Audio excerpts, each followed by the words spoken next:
नमस्कार, न्यूज 18 मध्य प्रदेश छत्तीसगढ़ देख रहे हैं आप। मैं हूं आपके साथ प्रशांत कठारे और बुलेटिन की शुरुआत दिल्ली से आई बड़ी खबर के साथ। रक्षा मंत्री राजनाथ सिंह से मुख्यमंत्री शिवराज सिंह चौहान की मुलाकात। रक्षा मंत्री से मुख्यमंत्री ने मुलाकात की। इस वक्त चर्चा हो रही है जबलपुर में डिफेंस क्लस्टर बनाने के लिए रक्षा मंत्री राजनाथ सिंह से मुख्यमंत्री शिवराज सिंह चौहान ने चर्चा की है। साथ ही जबलपुर में डिफेंस क्लस्टर बनने से रोजगार और निवेश के नए अवसर उपलब्ध होंगे, ये भी दावा है मुख्यमंत्री शिवराज सिंह चौहान का। तो दिल्ली दौरे पर हैं मुख्यमंत्री शिवराज सिंह चौहान और यहां पर कई केंद्रीय मंत्रियों से उनकी मुलाकात होनी है। अभी राजनाथ सिंह से, रक्षा मंत्री राजनाथ सिंह से मुलाकात चल रही है शिवराज सिंह चौहान की। और बताया जा रहा है कि मुख्यमंत्री शिवराज सिंह चौहान ने जबलपुर में डिफेंस क्लस्टर बनाने के लिए रक्षा मंत्री राजनाथ सिंह से चर्चा की है। और उन्होंने ये भी कहा कि जबलपुर में डिफेंस क्लस्टर बनेगा तो इससे रोजगार और निवेश के नए अवसर भी पैदा होंगे, क्षेत्र में विकास भी होगा।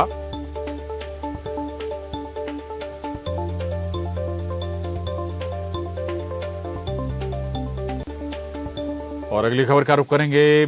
मुख्यमंत्री से मिले हैं ज्योतिरादित्य सिंधिया। माफ कीजिएगा, ज्योतिरादित्य सिंधिया से मुलाकात करेंगे सीएम। नागरिक उड्डयन मंत्री हैं ज्योतिरादित्य सिंधिया। 12:45 पर ये मुलाकात होने वाली है। ज्योतिरादित्य सिंधिया से शिवराज सिंह चौहान मुलाकात करने वाले हैं। तो दरअसल दिल्ली दौरे के दौरान कई केंद्रीय मंत्रियों से मुलाकात आज मुख्यमंत्री शिवराज सिंह चौहान की होने वाली है। राजनाथ सिंह से मुलाकात चल रही है और करीब 12:45 पर नागरिक उड्डयन मंत्री ज्योतिरादित्य सिंधिया से भी सीएम शिवराज मुलाकात करने वाले हैं। आपको यह भी याद दिला दें कि हाल ही में 8 फ्लाइट नई मध्य प्रदेश से दूसरे शहरों के लिए शुरू हुई हैं, दूसरे राज्यों के। और एक बड़ी सौगात भी मध्य प्रदेश को मिली है। और मुख्यमंत्री शिवराज सिंह चौहान नागरिक उड्डयन मंत्री से आज मुलाकात भी करने वाले हैं।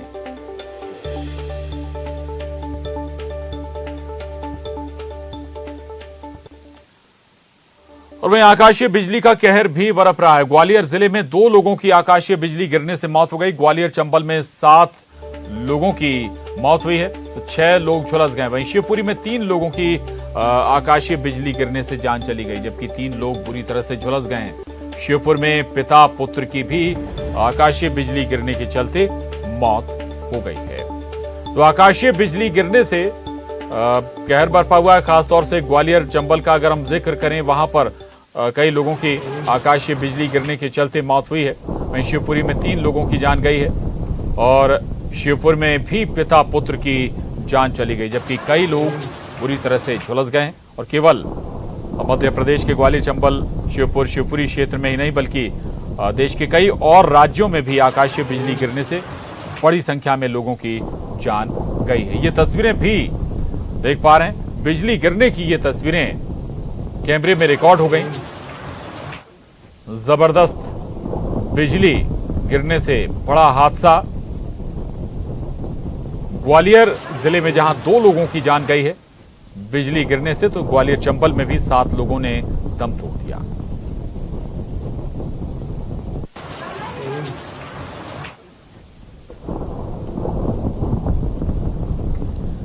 और अब आपको बता दें कि कई जगहों पर बिजली गिरी है, जिसमें राजस्थान के अलावा मध्य प्रदेश के अलावा राजस्थान भी शामिल है। अब अगली खबर का रुख करेंगे। अगली खबर उज्जैन से। उज्जैन के सांवेर रोड पर देर रात खाने के बिल को लेकर ढाबा मालिक और ग्राहक बनकर गुंडों के बीच जमकर विवाद हुआ। विवाद इतना बढ़ गया कि गुंडों ने होटल मालिक की जमकर पिटाई कर दी। ढाबा संचालक के सिर में चोट आई है और उसे इलाज के लिए अस्पताल में भर्ती कराया गया है। वहीं गुंडों ने ढाबे में जमकर तोड़फोड़ भी की, जिससे पूरा ढाबा तहस नहस हो गया। मौके पर मौजूद लोगों का कहना है कि गुंडों को पकड़ने के लिए जब पुलिस मौके पर पहुंची तो गुंडों ने पुलिस पर भी पथराव कर दिया। पुलिस ने 3 गुंडों को हिरासत में ले लिया है और उनसे पूछताछ जारी है। मैं आरकेडी पंजाबी तड़के से बोल रहा हूँ। 6-7 लोग भोजन कर रहे हैं और भोजन नहीं करने के बाद बिल नहीं दे के भाग रहे थे। पैसे लेने के लिए उनसे की तो उनने मारापीटी की और पथराव किया, वेटर को मारा और ढाबे को तोड़फोड़ भी की। और मुझे भी मतलब पीछे से किसी ने कोई हथियार से मारा है, देख नहीं पाया। और पूरा पथराव वगैरह वगैरह करके बहुत देर तक उनने यही किया और सभी लोगों को मतलब वो हुआ 5 गाड़ियाँ खड़ी थी, दूसरे लोग जिस खाना खा रहे थे उनकी भी कार वार फोड़ गए और कुछ पुलिस वाले भी जो आए थे तो उन पर भी शायद उनने हमला किया है। खबर टीकमगढ़ से बड़ी खबर है, जहां कुएं में 4 शव बरामद हुए। मां और 3 बच्चों के शव मिले हैं। कल सुबह घर से महिला गायब थी। गांव के बाहर कुएं में महिला और बच्चों के शव बरामद हुए हैं। बताया जा रहा है कि कल शाम को पति ने थाने में पत्नी और बच्चों की गुमशुदगी की रिपोर्ट भी दर्ज कराई थी। पुलिस ने मौके पर पहुंचकर मामले की जांच शुरू कर दी है। बलदेवगढ़ थाना क्षेत्र के भेलसी गांव की ये घटना बताई जा रही है। तो ये बड़ी खबर है टीकमगढ़ से, जहां पर एक कुएं में 4 शव बरामद हुए हैं, जो कि मां और 3 बच्चों के शव बताए जा रहे हैं। कल सुबह से ये महिला अपने बच्चों के साथ गायब थी। गांव के बाहर अब कुएं में महिला और बच्चों का शव बरामद हुआ है। राजीव रावत हमारे साथ जुड़ गए हैं। राजीव, क्या जानकारी मिल पा रही है? मृतक का पति कुछ बता पा रहा है, पुलिस कुछ इंफॉर्मेशन दे पा रही है इस मामले में? कोई विवाद या फिर कोई हादसे के हादसा हो सकता है इसके पीछे? राजीव।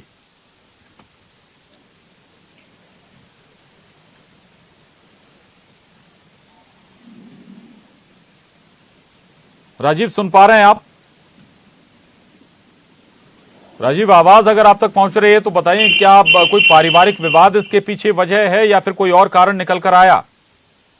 देखिए प्रशांत, मामला संदिग्ध है। फिलहाल पुलिस इस पूरे मामले की जांच कर रही है, लेकिन पुलिस का कहना है कि जो महिला थी वो मानसिक रूप से विक्षिप्त थी और कल सुबह 10 बजे से यह महिला अपने बच्चों के साथ घर से गायब थी, जिसके बाद कल शाम करीब 6 बजे जो उसका पति है नंदकिशोर, जिसने पूरे मामले की शिकायत बलदेवगढ़ थाने में की थी और गुमशुदगी का मामला कायम किया गया था, जिसके बाद परिजन पूरे इन लोगों की तलाश में जुट गए और रात करीब 2 बजे गांव के पास करीब 4 किलोमीटर दूर इन लोगों के संदिग्ध हालत में कुएं में शव पड़े मिले। तो इसके बाद सुबह पुलिस ने जो चारों मां सहित तीनों बच्चों के शवों को कुएं से बाहर निकाला और सबको लिए पोस्टमार्टम के लिए भेज दिया।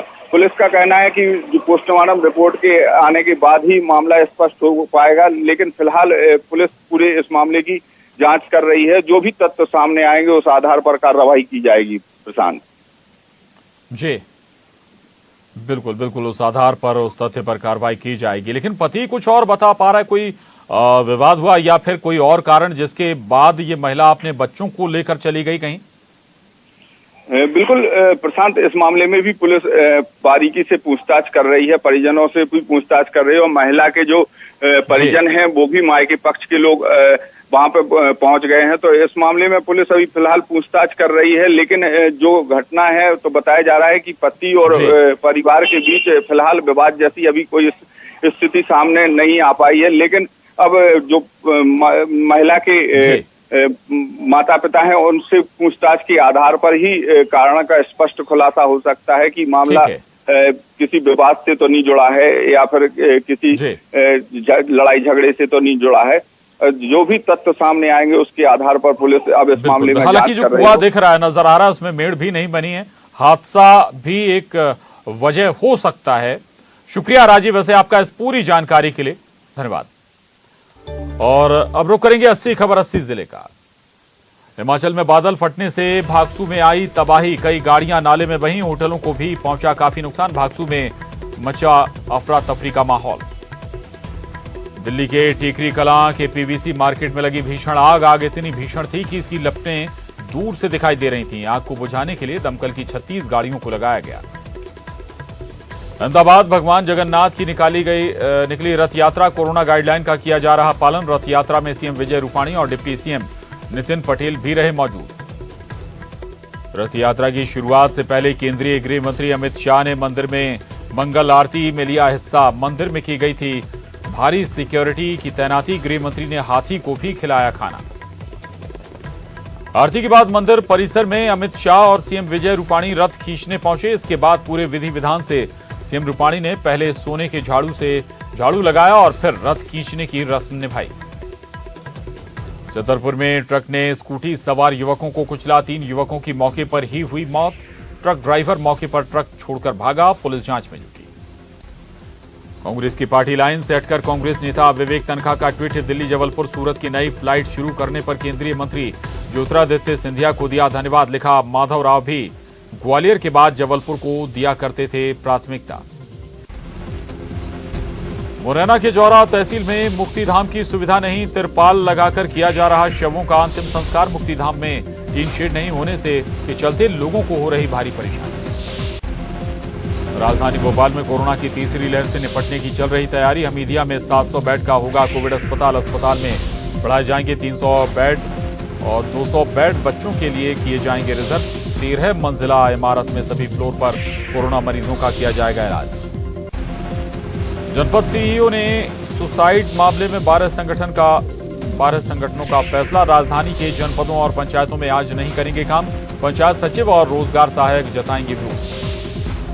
राजधानी भोपाल में कोरोना की तीसरी लहर से निपटने के लिए संघ तैयार। विशेष कार्यकर्ता प्रशिक्षण होगा आयोजित। ट्रेनिंग के बाद लोगों की मदद करेंगे स्वयंसेवक। सितंबर के महीने से शुरू होगा जन जागरण का काम। एमएसएमई की नई पॉलिसी लागू। नीलामी में भाग लेने पर ही मिल सकेगी जमीन। अब उद्योग शुरू करने के लिए नीलामी और पहले आओ पहले पाओ आवेदन पर मिलेगी जमीन। नीलामी में जमीन लेकर ही स्टार्टअप शुरू कर पाएंगे युवा। कोरोना काल में एमपी में पिछले साल से ज्यादा बिके 4 व्हीलर। अप्रैल से जून की तिमाही में पिछले साल से 70% ज्यादा हुई बिक्री। साल 2021 की जून से अप्रैल की तिमाही में अप्रैल में 17,907 4 व्हीलर बिके। ग्वालियर में रजिस्टर्ड हुए सबसे ज्यादा 4 व्हीलर। दिल्ली दौरे पर सीएम शिवराज सिंह चौहान केंद्रीय मंत्री वीरेंद्र कुमार से की मुलाकात। मंत्री बनने पर दी बधाई। संघ की बैठक में बड़ा फैसला। अरुण कुमार को मिली बड़ी जिम्मेदारी। संघ और बीजेपी के बीच बनाएंगे समन्वय। इंदौर में अलग अंदाज में दिखे सीएम शिवराज। अचानक पहुंचे राशन दुकान। सड़क किनारे सब्जी बेच रही बुजुर्ग महिला से भी की मुलाकात। कलेक्टर को दिए स्ट्रीट वेंडर्स योजना का लाभ देने के निर्देश।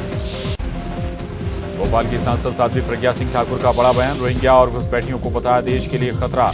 जनसंख्या नियंत्रण कानून को बताया जरूरी।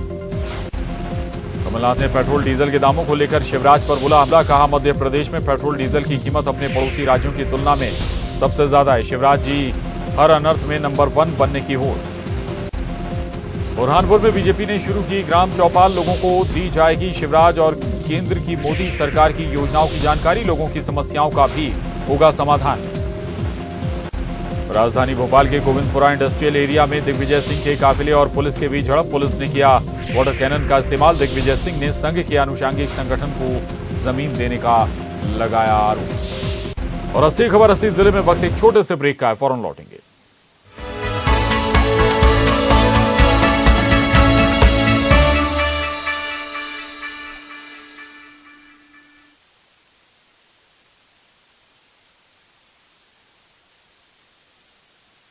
और ब्रेक के बाद बड़ी खबर भोपाल से है। गृह मंत्री नरोत्तम मिश्रा का बयान आया है। यूपी में आतंकियों की गिरफ्तारी के बाद रेड अलर्ट और पूरे मध्य प्रदेश में यह रेड अलर्ट जारी रहेगा। उत्तर प्रदेश जम्मू कश्मीर को ध्यान में रखते हुए अलर्ट जारी किया गया है। तो गृह मंत्री नरोत्तम मिश्रा ने बयान दिया है। दरअसल हाल ही में उत्तर प्रदेश के लखनऊ से आतंकियों की गिरफ्तारी हुई है और इसके बाद मध्य प्रदेश में भी रेड अलर्ट जारी किया गया। पूरे मध्य प्रदेश में ये रेड अलर्ट जारी रहेगा। उत्तर प्रदेश जम्मू कश्मीर को ध्यान में रखते हुए ये एहतियातन रेड अलर्ट जारी किया गया है। दरअसल 15 अगस्त से पहले आतंकियों की उत्तर प्रदेश और पूरे मध्य प्रदेश में उत्तर प्रदेश जम्मू कश्मीर को ध्यान में रखते हुए रेड अलर्ट कर दिया है। जो चिन्हित या संदेही सिमी के लोग हैं अथवा अलकायदा से संबंधित लोग हैं, मैंने डीजीपी को निर्देश दिए हैं पूरे तत्काल प्रदेश के अंदर अलर्ट जारी करके आदेश भी जारी कर दें। और रंजना हमारे साथ जुड़ गई हैं। रंजना, ये महत्वपूर्ण भी है, 15 अगस्त बहुत दूर नहीं है और उससे पहले बड़ी साजिश भी लखनऊ में नाकाम हो गई। ऐसे में एहतियात बरतने की दरकार मध्य प्रदेश को भी।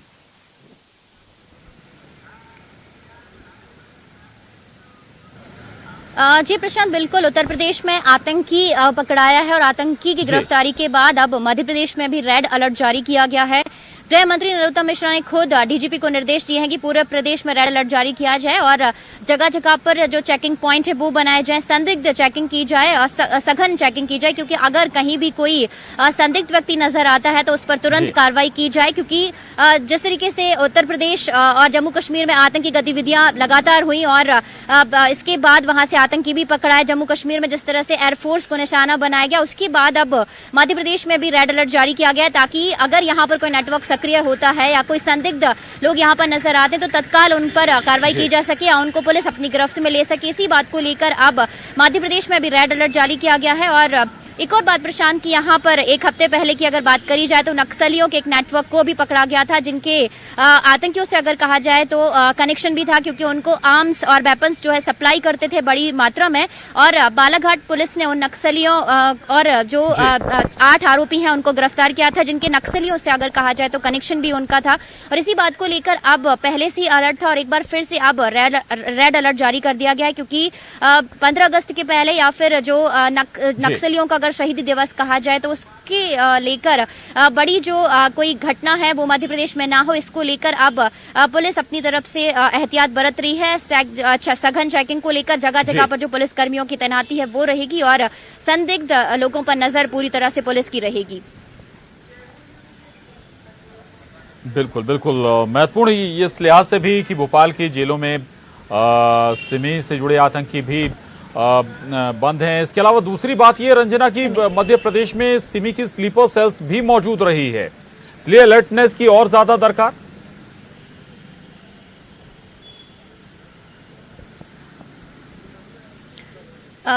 जी प्रशांत, बिल्कुल, क्योंकि सिमी आतंकी अभी भोपाल के सेंट्रल जेल में बंद भी हैं, कड़ा पहरा वहां पर है, लेकिन सुरक्षा के तहत, एहतियात के तहत, क्योंकि इससे पहले अगर मध्य प्रदेश में देखा जाए तो जेल ब्रेक जैसी बड़ी घटना भी हो चुकी है।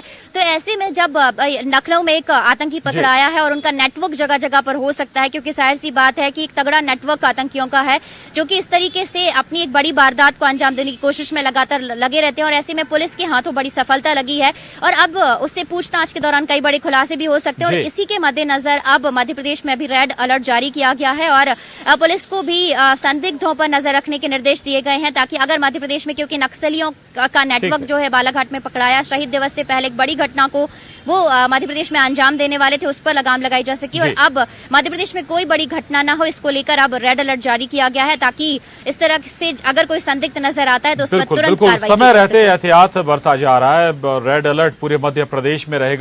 जम्मू कश्मीर और उत्तर प्रदेश के लिहाज से ये कहना गृह मंत्री नरोत्तम मिश्रा का। शुक्रिया रंजना आपका इस पूरी जानकारी के लिए। और अब भोपाल से एक और बड़ी खबर है, मध्य प्रदेश में 4,500 गैस पीड़ितों को 1,000 रुपए पेंशन मिलेगी। 2011 में ये पेंशन शुरू की गई थी और पेंशन देने की योजना ये 2011 में शुरू हुई थी, जबकि दिसंबर 2019 में से बंद कर दिया गया था। मंगलवार को कैबिनेट बैठक में इस प्रस्ताव को मंजूरी मिलेगी। तो ये बड़ी खबर है राजधानी भोपाल से, मध्य प्रदेश के भोपाल से ये बड़ी खबर है, जहां खासतौर से गैस पीड़ितों के लिए ये राहत भरी बात होगी। अब उन्हें 1,000 रुपए पेंशन मिलेगी। 2011 में इस पेंशन को शुरू किया गया था, इस योजना को शुरू किया गया था, लेकिन दिसंबर 2019 में पेंशन योजना गैस पीड़ितों के लिए बंद कर दी गई थी। अब मंगलवार को कैबिनेट बैठक में इस प्रस्ताव को मंजूरी देने की तैयारी है। तो गैस पीड़ितों के लिए ये बड़ी खबर है, राहत भरी खबर है। और अब एक बार फिर जो गैस पीड़ित हैं उनके लिए पेंशन मिलनी शुरू हो जाएगी। 2019 में इस योजना को बंद कर दिया गया था।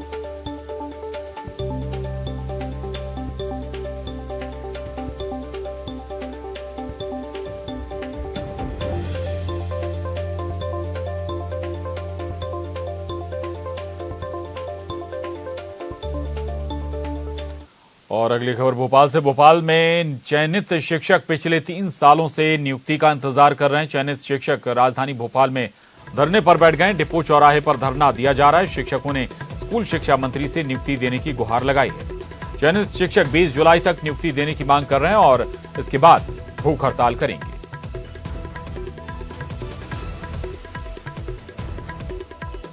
3 साल से अपनी नियुक्ति का इंतजार कर रहे हैं, लेकिन अब तक नियुक्ति मिल नहीं रही है। बार बार स्कूल शिक्षा मंत्री इंदर सिंह परमार की तरफ से आश्वासन दिया जा रहा है कि जल्द से जल्द चयनित शिक्षकों को नियुक्ति मिल जाएगी। वेरिफिकेशन भी हो चुका है, लेकिन अब तक इनको नियुक्ति का इंतजार है। ग्रामीण इलाकों के साथ शहरी इलाकों में शिक्षकों के पद खाली है।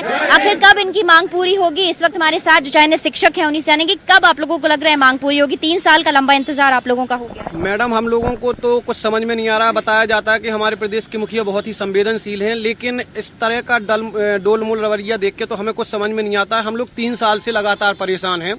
आंदोलन और धरना और ज्ञापन की तो हम लोगों को कोई पता नहीं कितने बार दे चुके हैं। राजधानी भोपाल में भी आकर के हम लोगों ने सैकड़ों बार, यहाँ तक हाँ वेरिफिकेशन की प्रोसेस पूरी कंप्लीट हो चुकी है। हाँ, वो भी उसको पहली बार मध्य प्रदेश या भारत के इतिहास में पहली बार हुआ है कि 1 जुलाई 2020 से सत्यापन चालू हुआ था और 6 और अब बड़ी खबर है दिल्ली से। मुख्यमंत्री शिवराज सिंह चौहान मुरलीधर राव से मुलाकात कर रहे हैं। मुरलीधर राव एमपी बीजेपी के प्रभारी हैं। मुरलीधर राव के आवास पर इस वक्त मुलाकात हो रही है। तो ये बड़ी खबर है दिल्ली से। मुख्यमंत्री शिवराज सिंह चौहान की एमपी बीजेपी के प्रभारी मुरलीधर राव से इस वक्त मुलाकात हो रही है। मुरलीधर राव के आवास में ये मुलाकात जारी है।